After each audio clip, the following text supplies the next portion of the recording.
งจันทร์ดวงจันทร์ดวงชีวิตបងดวงจันทร์រៀមពងបំណងស្នេហ៍ស្រីតែច័ន្ទនឹកពូពូហួងនិស័យ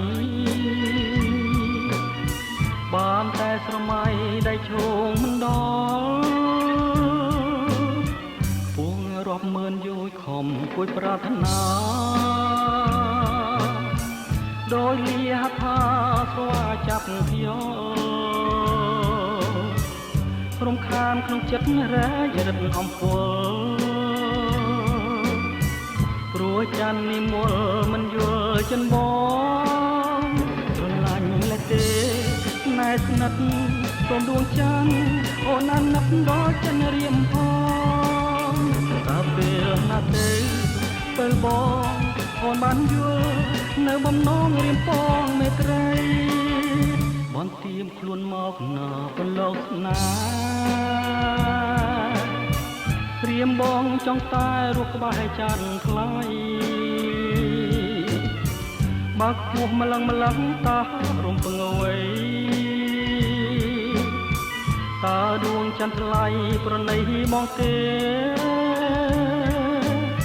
ស្លាមរួងក៏ដោយឲ្យតែបានស្និទ្ធនឹង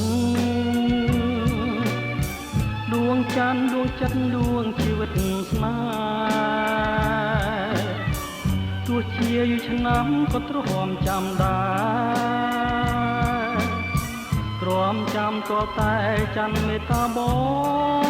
ងស្រឡាញ់លែទេណែស្និទ្ធសូមដួងច័ន្ទ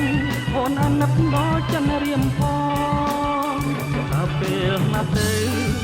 បងអូនបានយល់នៅបំណងរៀមផងមេត្រីអូបើប្រសិនជាមិនបានពេល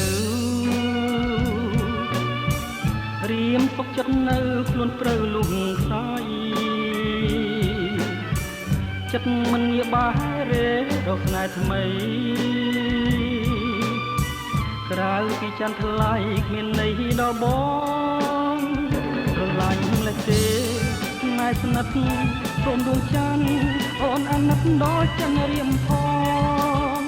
តើពេលណាទៅបងអូនបានយល់នៅបំណងរៀមផងមេត្រីស្រឡាញ់លែទេណែស្និទ្ធសូមដួងច័ន្ទអូនអាណិតដល់ច័ន្ទរៀមផងតើពេលណាទៅបងអូនបានយល់នៅបំណងរៀមផង